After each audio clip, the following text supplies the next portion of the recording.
নমস্কার বন্ধুরা, আমার চ্যানেলে সবাইকে স্বাগত। আশা করি সবাই ভালোই আছেন। আজ চলে এসেছি আমের একটা মিষ্টি রেসিপি নিয়ে। এর জন্য আমি একটা পাকা মিষ্টি দেখে আম নিয়েছি। দেখুন, এবার আমি আমটাকে কেটে নিচ্ছি। আমটা অনেকটাই পাকা, তবে এই রেসিপিটা পাকা আম দিয়ে ভালো হয়। জামাই ষষ্ঠী উপলক্ষে আমি এই রেসিপিটা করেছিলাম, কিন্তু আপলোড দিতে দেরি হয়ে গেল কারণবশত।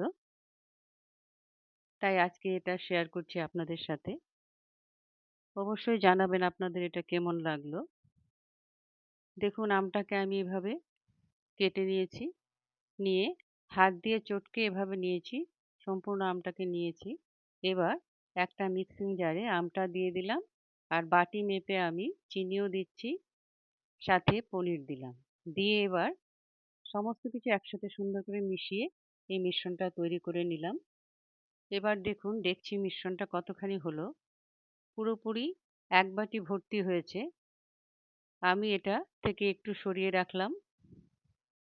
এবার আমি প্যানের মধ্যে আমের মিশ্রণটা দিলাম, সাথে বাটি মেপে এভাবে সুজি দিয়েছি, দুধ দিচ্ছি, দিয়ে সুন্দর করে একটু মিশিয়ে নিচ্ছি। ভালো করে মিশিয়ে নিয়ে এলাচ গুঁড়ো দিয়ে দিলাম।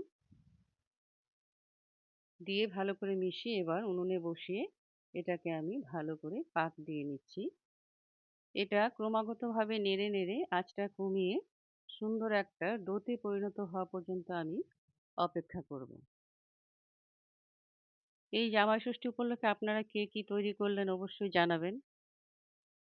আমি এটা প্রথম তৈরি করলাম, কিন্তু সত্যি এটা খেতে দারুণ।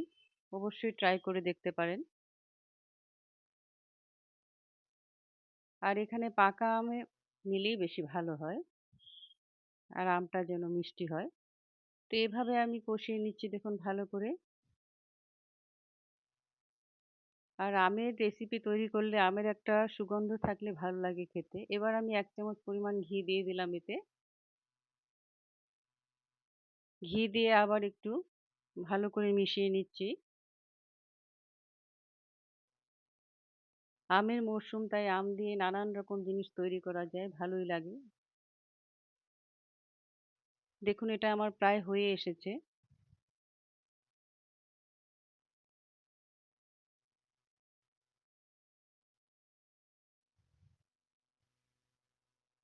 এবার আমি প্রায় ডোতে পরিণত হয়ে গেছে, দেখুন সুন্দরভাবে প্যান থেকে ছেড়ে দিয়েছে। নামিয়ে একটু ছড়িয়ে দিচ্ছি।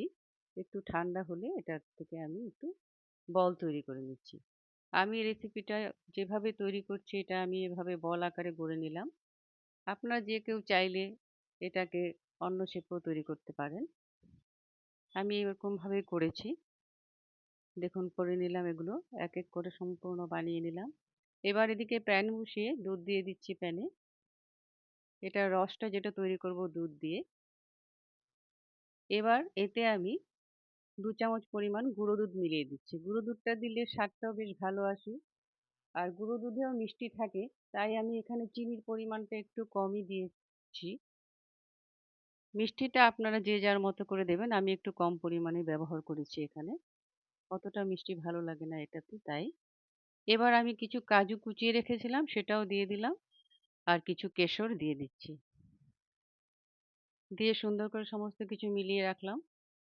এদিকে আমি জল বসিয়েছি, জলটা ফুটতে শুরু করেছে। এর মধ্যে আমি এই বলগুলোকে এভাবে, বাটার পেপার ছিল না তাই এমনি পেপারে ঘি ব্রাশ করে আমি বলগুলো দিয়ে 5 মিনিটের জন্য একটু ভাপ দিয়ে নিচ্ছি। দেখুন, এভাবে আমি দুভাগে আলাদা আলাদা করে দিয়ে নিলাম ভাপ। এদিকে আমার এটাও তৈরি করাই ছিল। একটু ঠান্ডা হওয়ার পর এটাতে আমি যে আমটা সরিয়ে রেখেছিলাম সেটা দিয়ে দিলাম।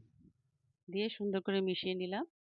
বলগুলো দেখুন সুন্দর ভাপ দিয়ে নিয়েছি, বেশ নরম নরম হয়েছে। এবার আমি এক এক করে এই রসের মধ্যে বলগুলো দিয়ে রাখছি। ডুবিয়ে রাখলে যতক্ষণ থাকবে তত স্বাদ হবে এটা। ফ্রিজে রেখে খেতেও অসাধারণ লাগে। তবে যে যেমন পছন্দ করেন তেমন করবেন। কেমন লাগলো রেসিপিটা অবশ্যই জানাবেন। সবাই সুস্থ থাকুন, ভালো থাকুন। আবার নিয়ে আসবো একটা নতুন ভিডিও। এভাবেই আমার সঙ্গে থাকুন। ধন্যবাদ।